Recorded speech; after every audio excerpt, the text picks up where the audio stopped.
Gaston le géant. Il était une fois un garçon qui s'appelait Gaston. Très grand pour son âge, Gaston embêtait souvent les plus petits que lui. Un jour qu'il jouait au ballon, Gaston croisa une toute petite bonne femme. En ricanant, Gaston donna un coup de pied dans le ballon. Paf!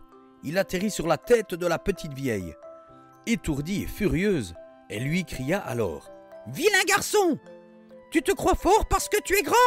Mais attends un peu !» Gaston s'éloigna en haussant les épaules. Le lendemain, quand sa maman le réveilla, elle s'écria: « Gaston, mais c'est incroyable! Tu as encore grandi !» Gaston baissa les yeux, étonné. Les manches de son pyjama lui arrivaient aux coudes, les jambes de son pantalon aux genoux et ses pieds dépassaient du lit. Dans la salle de bain, bing! Gaston heurta la lampe du plafond avec sa tête. Il continuait à grandir. « Mais que m'arrive-t-il » s'écria-t-il affolé. Il passa un pantalon aussi court qu'un short, un pull grand comme un mouchoir et bang! Il se cogna au chambranle de la porte en sortant de chez lui. Le temps de traverser le jardin, Gaston était maintenant plus grand qu'un arbre. Boum! Boum! Faisaient ses pas dans la rue. Les immeubles tremblaient sur son passage et les gens affolés s'enfuyaient en le voyant arriver. « Appelez la police! Au secours, un géant !» Gaston, effrayé, s'assit sur un banc. Crac! Le siège se brisa sous son poids et Gaston le géant se retrouva par terre. Qu'allait-il faire? Soudain, la petite vieille fit son apparition. « Alors, garnement, tu as compris la leçon ?»« Oui, madame, » répondit Gaston en pleurant. « S'il vous plaît, rendez-moi ma taille, je promets d'être un gentil garçon. » Le ton de la vieille femme s'adoucit.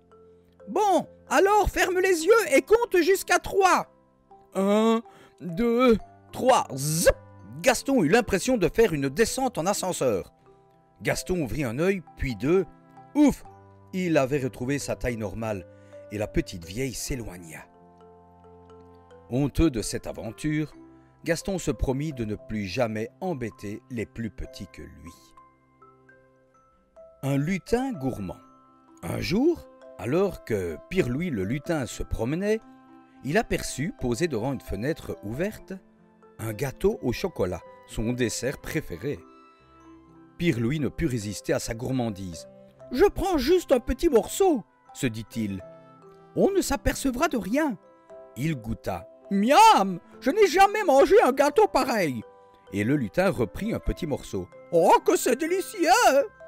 Pirlouit goûta une nouvelle fois, puis encore et encore, jusqu'à terminer le gâteau. Il avait à peine avalé la dernière bouchée qu'il entendit un cri. « Mon gâteau au chocolat !»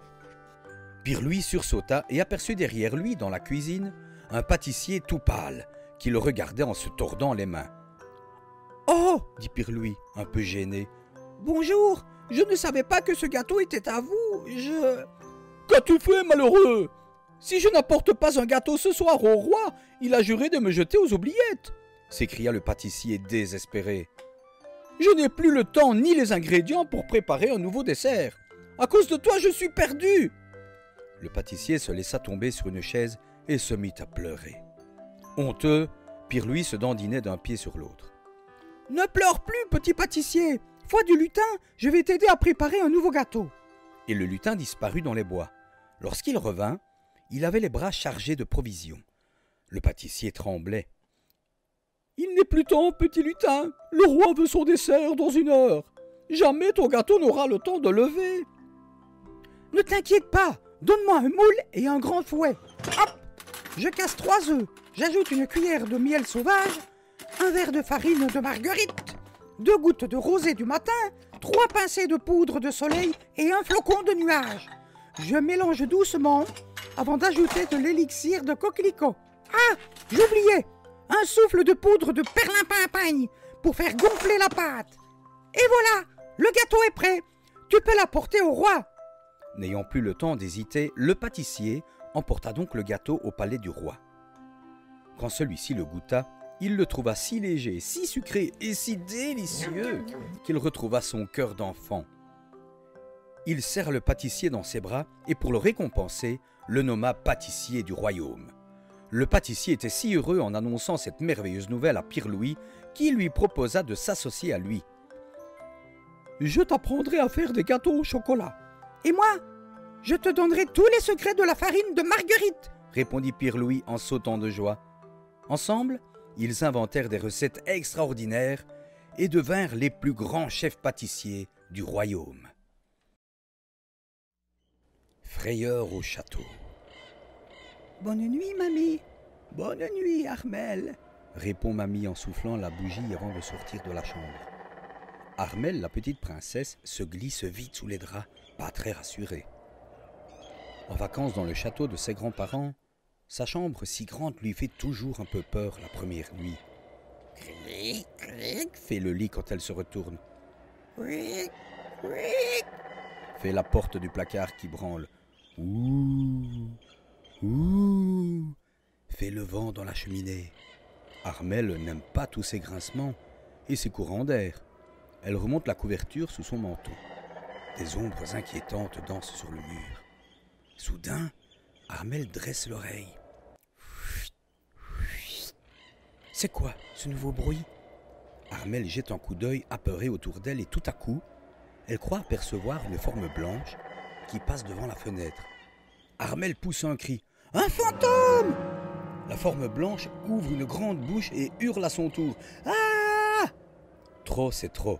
Armelle bondit de son lit et court attraper la longue épée de son grand-père, suspendue au-dessus de la cheminée. Elle se retourne, claquant des dents de peur, mais le fantôme semble avoir disparu. A-t-elle rêvé? Alors qu'elle baisse les yeux, elle voit quelque chose qui bouge sous son lit. Comme elle est une princesse courageuse, Armelle lance le cœur cognant dans sa poitrine. « Fantôme, sors de sous ce lit et viens te battre si tu l'oses !» C'est alors qu'une petite voix lui répond. « Non, j'ai trop peur de vous. » Surprise, Armelle se penche et aperçoit, tapis sous le lit, un petit fantôme tout tremblant et qui claque des dents. « Qui es-tu » demande Armelle. « Je m'appelle Hector » répond le petit fantôme en sortant prudemment la tête. « Mes parents m'ont envoyé en vacances dans ce grand château, mais tout seul et j'ai peur. Et je ne m'attendais pas à tomber sur un humain. Ni moi sur un fantôme » répond Armelle en riant. « Eh bien, moi aussi je suis seule pour les vacances, alors, si je ne te fais pas trop peur, reste ici jouer avec moi. » Hector accepta, et c'est ainsi qu'une petite princesse téméraire et un petit fantôme solitaire passèrent des vacances extraordinaires. Bonne nuit les petits bouts, il est l'heure de faire dodo. À bientôt.